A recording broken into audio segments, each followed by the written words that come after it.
Good evening. You're watching the news on Croatian television. China's ambassador to Croatia addressed today two complaints filed with Croatian authorities over a tender to build the Pelješac Bridge. China Road and Bridges Corporation was chosen as the main contractor for the project. The appeals were lodged by competing bidders who said the Chinese bid at just over 2 billion kuna was suspiciously cheap. The ambassador denied the allegations of dumping. So the parameter we believe that is the estimated cost by the Croatian side on construction this bridge. That is 1.8 billion kuna. And the Chinese price is much higher than this price. So in that case, we believe that it is not the dumping price. As I mentioned that if 2.2 billion kuna is a dumping price, how about the estimated cost of this bridge? And you will say that the Croatian side is not serious on having a price for the construction of this bridge. Of course, we are offering much lower price than the two competitors, but this is something we can do. I hope that they can do with this price. They cannot. So I would say that we encourage these companies to have the fair competition rather than playing the political cards. The state commission that oversees public procurement says that the appeal procedure in the case of the Pelješac Bridge takes priority over all other matters because the project is being funded by the EU. In regular cases, the process takes about 34 days. The State Commission is a quasi-judicial body which administers justice on matters of contract law and acts much like courts do, but much more quickly. The fines Slovenia said it had sent to Croatian fishermen last week are starting to arrive. Slovenia accuses the fishermen of illegally crossing into Slovenian waters in Savudrija Bay, a part of which is claimed by both countries.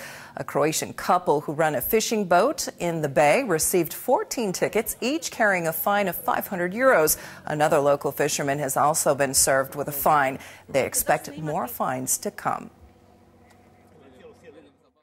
The citation states that we crossed the border illegally. It also explains that we should have reported to Slovene authorities in Koper or Piran before heading out to fish.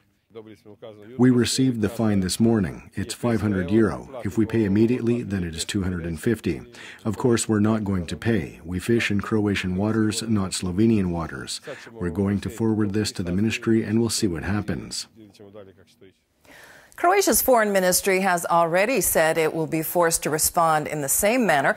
Police in Istria have already sent fines to Slovenian fishermen for crossing the border illegally. The tickets amount to around 300 euros for individual fishermen and over 2,000 euros for fishing companies.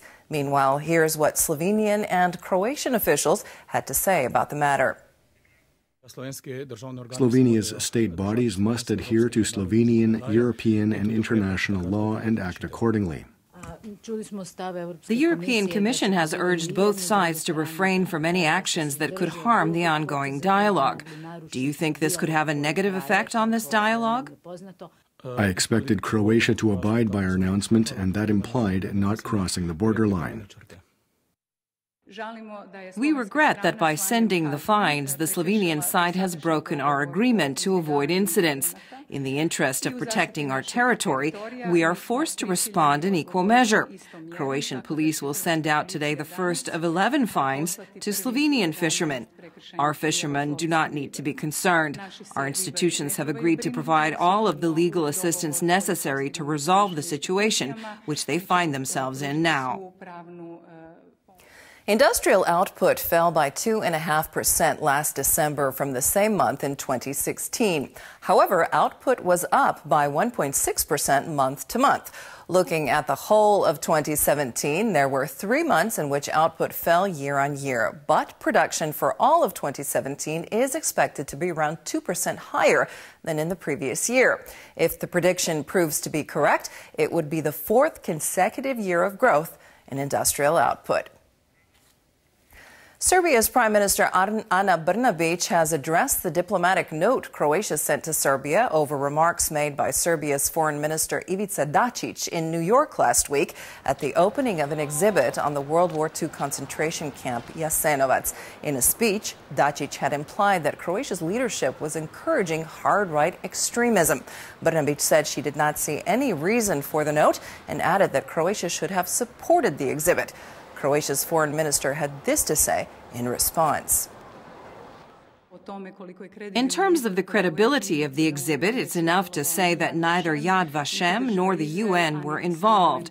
The UN distanced itself from the event. We find it extremely hypocritical that Croatia is being criticized by top officials from Serbia, which recently took steps to rehabilitate some of the worst war criminals of World War II.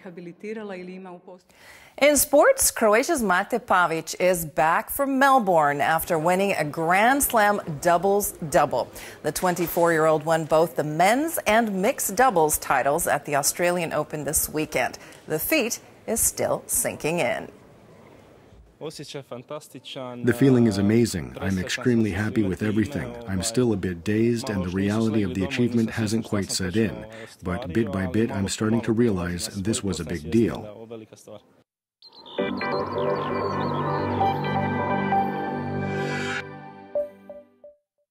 There may be some morning fog in the valleys of the interior on Tuesday, but the day will be mostly sunny. Dalmatia will see partly sunny skies, while conditions on the north coast will be cloudy and foggy, with a chance of some light rain. There will be a light to moderate west-northwesterly wind on the Adriatic. Morning lows will range from -2 to +2 in the interior and from 4 to 8 on the coast. The day's highs will be between 8 and 12 for most of the country.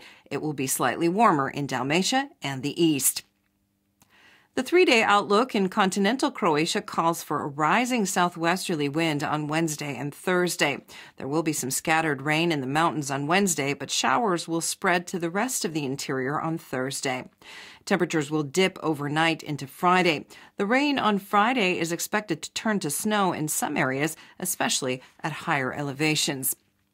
It will be predominantly cloudy with rain on the north coast and partly cloudy in the south on Wednesday. Winds will shift to a southwesterly direction, then to a southeasterly, and begin to pick up speed on Thursday.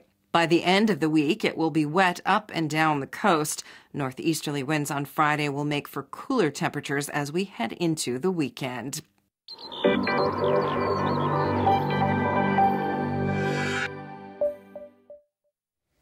And that brings us to the end of our program. Thanks for joining us. We'll see you again tomorrow.